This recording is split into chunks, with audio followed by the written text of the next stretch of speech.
Deal के लिए Tehran गिड़गिड़ा रहा है। अमेरिका ने पहले ईरान को दहलाया, फिर डोनाल्ड ट्रंप ने कई माइंड गेम खेल दिया है। तो आखिरकार ये पूरा माजरा क्या है, इस वीडियो में पता चलेगा। नमस्कार, आप देख रहे हैं न्यूज़ 18, मैं हूं आपके साथ श्रुति श्रीवास्तव। हॉर्मुज जल डमरू मध्य में जहाज़ों पर हमले के बाद अमेरिका गुस्से से लाल है।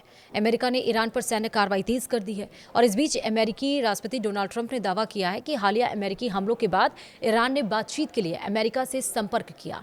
ट्रंप का कहना है कि ईरान अब डील के लिए गिड़गिड़ा रहा है, समझौता करना चाहता है। हालांकि ट्रंप ने कहा कि उन्हें ईरान पर भरोसा नहीं कि वह किसी संभावित समझौते का पालन करेगा। विस्तार से समझिए। दरअसल ईरान पर अमेरिका एक बार फिर ताबड़तोड़ अटैक कर रहा है। ईरान अलग अलग जहाज़ों पर बमबारी हो रही है। हॉर्मुज में जहाज पर हमले के जवाब में अमेरिका ने एक बार फिर से ईरान में धुआं कर दिया है। अमेरिका के भीषण हमलों से ईरान दहल चुका है। चाबहार से बंदर अब्बास तक अमेरिका ने बमबारी से भारी तबाही मचाई है। अमेरिकी राष्ट्रपति डोनाल्ड ट्रंप ने एक दिन पहले ही ऐलान किया था कि ईरान और अमेरिका के बीच सीज़फायर समझौता खत्म हो चुका है। इसके बाद अमेरिका ने ईरान पर हमले तेज कर दिए हैं। अब डोनाल्ड ट्रंप ईरान को झुकाने के लिए माइंड गेम खेल रहे हैं। जी हाँ, अटैक कर डरा भी रहे हैं और डील के लिए मजबूर भी कर रहे हैं। ट्रंप का दावा है कि अमेरिकी हमले के बाद ईरान बैकफुट पर है। ईरान ने अमेरिका से संपर्क किया और वो डील के लिए गिड़गिड़ा रहा है। जी हां, अमेरिकी राष्ट्रपति डोनाल्ड ट्रंप ने गुरुवार यानी कि 9 जुलाई को यह दावा किया और उनके मुताबिक लेटेस्ट अमेरिकी अटैक के बाद ईरान ने बातचीत के लिए संपर्क किया था।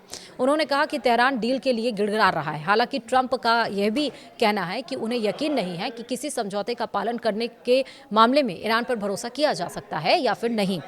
तुर्की के अंकारा में भी नाटो शिखर सम्मेलन से लौटते समय एयर फोर्स 1 में पत्रकारों से बात करते हुए डोनाल्ड ट्रंप ने कहा कि वाशिंगटन के हालिया सैन्य हमलों के बाद ईरान ने अमेरिका से संपर्क किया था। ट्रंप ने कहा कि ईरान ने कुछ देर पहले फ़ोन किया था। वे बहुत बुरी तरह से डील करना चाहते हैं।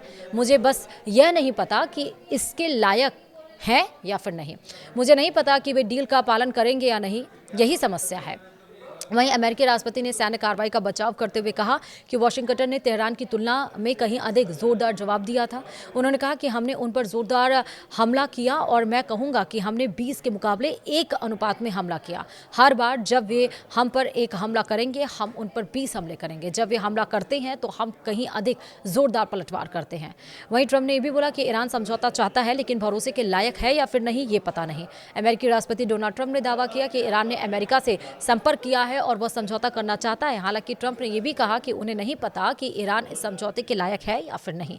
जब एक रिपोर्टर ने पूछा कि अगर ईरान समझौता चाहता है तो उसने कारोबारी जहाजों पर हमला क्यों किया, इस पर ट्रंप ने जवाब दिया, क्योंकि वे थोड़े पागल हैं, लेकिन वे बहुत बुरी तरह समझौता करना चाहते हैं।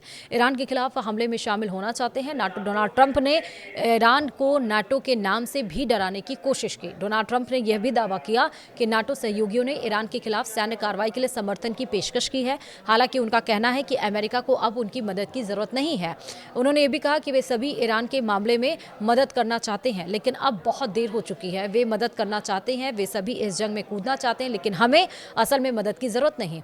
डोनाल्ड ट्रंप ने ऐसे वक्त में यह बयान दिया है जब उन्होंने हॉर्मुज जल डमरूमध्य में कमर्शियल जहाजों पर ईरानी हमलों के बाद ईरान के साथ सीज़फायर को खत्म कर दिया था और इस ऐलान के बाद में अमेरिका ने ईरान पर और हमले किए हैं। अमेरिकी सेंट्रल कमांड ने कहा है कि इस ऑपरेशन का मकसद ईरान की उस क्षमता को निशाना बनाना था जिससे वह रणनीतिक जलमार्ग से नेविगेशन की आज़ादी के लिए खतरा पैदा कर सकता था। डोनाल्ड ट्रंप ने बाद में चेतावनी दी कि अगर ईरान ने और हमले किए तो अमेरिकी सैन्य कार्रवाई कहीं ज़्यादा और गंभीर होगी। बहरहाल सच में ईरान ने डोनाल्ड ट्रंप से डील के लिए संपर्क किया, इस पर तेहरान की प्रतिक्रिया सामने फिलहाल अभी नहीं आई है। वेट फॉर द रिस्पॉन्स, जैसे आएगा हम आपको अपडेट ज़रूर बताएंगे। फिलहाल इस वीडियो में इतना ही।